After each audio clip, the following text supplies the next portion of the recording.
Dobré ránko. Dneska sa presúvam do Elschauten. 8 hodín ráno busom. Včera večer som sa pekne vyjebal. Jak som bol zmeniť tú 50-ku v tej reštike, tak mi povedal, že mám prísť neskôr, lebo teraz nemajú viac kešu. Prišiel som asi príliš neskôr. Bolo 10 hodín a reštika najebaná, plná ľudí. Čašníci lietali, bola tam iná za pokladňou a čakal som asi, ja neviem, 5 minút, kým sa ma opýtala, že čo chcem, lebo tam riešila nejaký problém s pokladňou.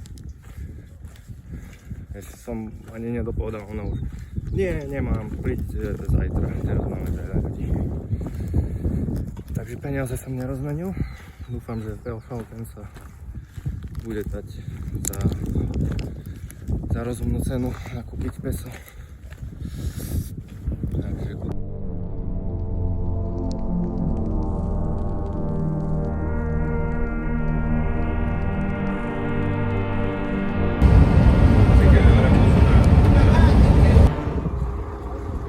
hodín, dorazili sme do Elschauten. Mňa teraz čaká asi 20 minút do hostela pešo. Tam mi povedia, že ubytovať sa môžem až od 2:00. Ja sa ich opýtam, či si tu môžem nechať ruksak zatiaľ a pôjdem na hike. Keď nie sú kokoti, tak mi to dovolia. To je všetko. Oprava, nie 20, ale iba 6 minút mi to bude trvať. Tuším, že tam je tá hora, kvôli ktorej som sem prišiel, Fitzroy, za oblakmi. No zaujímavé, či je toto nejaký protest. Neotáľal som. Idem hneď na prvý hike. Laguna Capri. Z toho, čo som vyčítal, tam by mal byť ten viewpoint, ktorý vlastne chcem. Nejakých 12 na obed.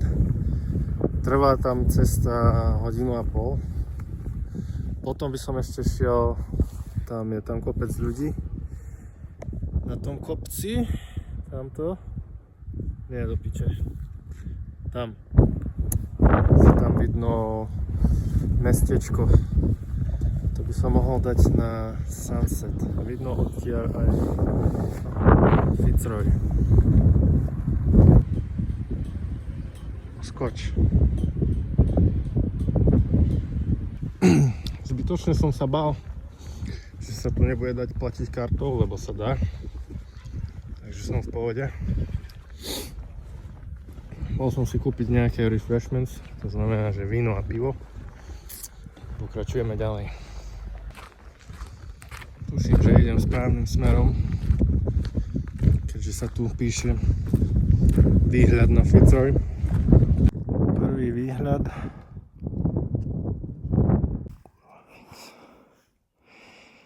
To by bol dobrý spotik na sunrise. Trvalo mi sem dostať sa 2 hodiny, necelé. Aj s obchodom. Takže keď sa o 4 ráno odjebem z domu, malo by to byť OK. Pri tomto jazere sa dá kempovať. Rozmýšľam nad tým aj ja. Uvidím, že či mi vyjde ten Huemul's Circuit, lebo už zajtra sa má dojebať počasie. Keby nič iné, tak by som aspoň sem prišiel stanovať na jednu noc. To sú výhľady.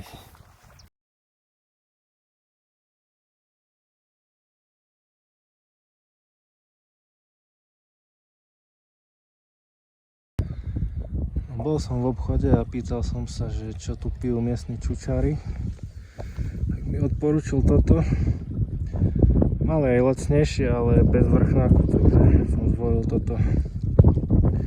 Na zdravíčko.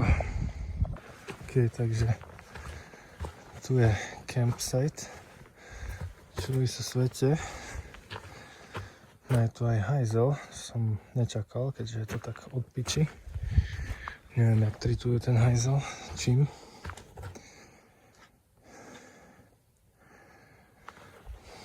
No jak vravím, kebyže sa nedal robiť ten Whammo circuit, tak by som sa zajebal asi sem aspoň na jednu noc. Nech mám akože camping experience.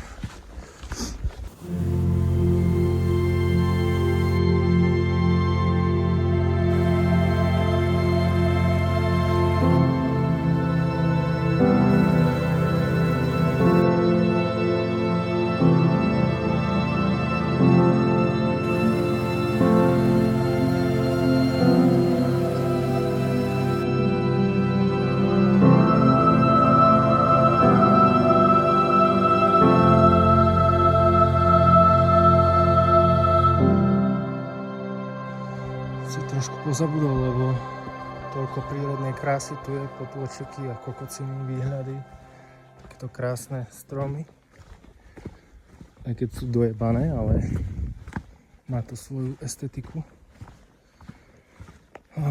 Dosť veľa trail runners tu chodí. Moja otázka na vás, ktorí ste trail runners, na akú piču si zo sebou beriete tie skurvené paličky, však to vás iba dojebáva. Akože sem tam si rád zabehnem kúsok trailu, ale s paličkami na čo? Note to self, teraz mi napadla taká kokocina, že jak som tu včera alebo predvčerom oňuchával orgovány z Lafate a teraz sa tu kochám týmito výhľadmi. Nejak mi to nepríde v tomto momente, že zimomriavka, že wow, v piči som z toho. Aj keď som v piči z toho, akože páči sa mi to, ale nie som až tak in the moment, jak malé decko, keď, ja neviem, ide na skákací hrad. Ale viem, že pol roka o rok, neviem koľko, budem na to spomínať, že wow, aké to bolo po piči. Preto chcem ísť na ten Whammo circuit. Keby ste nevedeli, toto je kondor.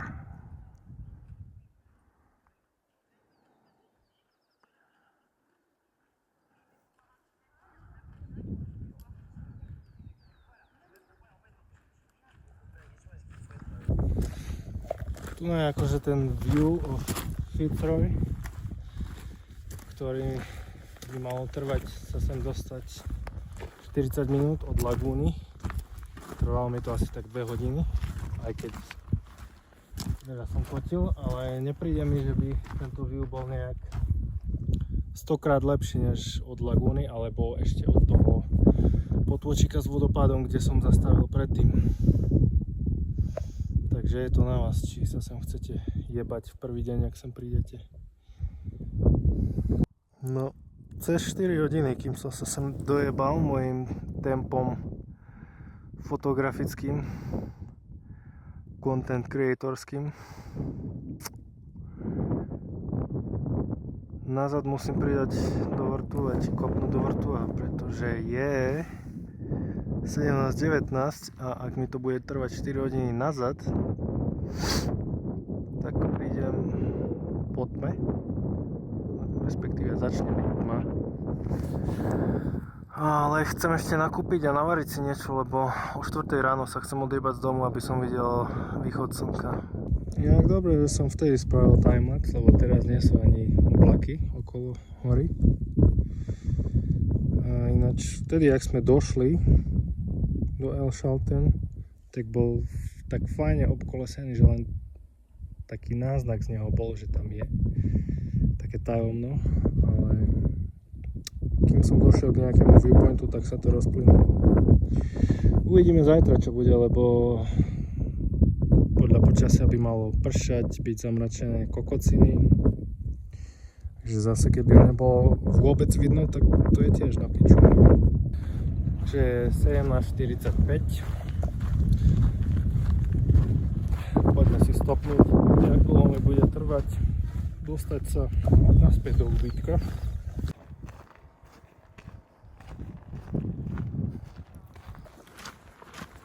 Tak teda čo mi predtým trvalo 4 hodiny.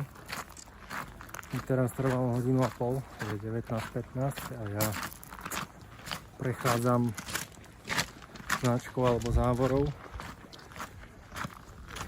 tohto parku.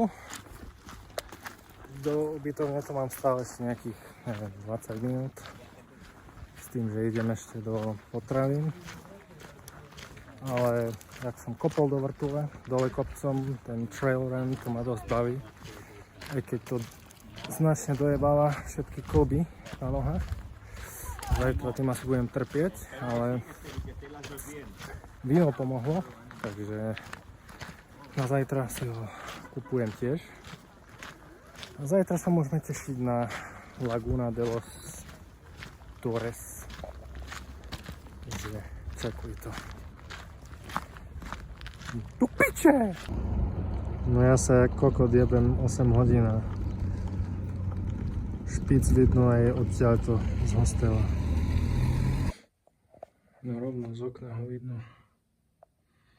Keď zapadá slnko, tak ho tak z ľavej strany oblizuje. Ale nejdem sa jebať na kopec to fotiť, lebo treba mi ešte navariť, spraviť sendvič na zajtra. Blá blá blá. Som rozjebaný ako kokot. O 4. či o 3. vstávať. Je 9 hodín večer.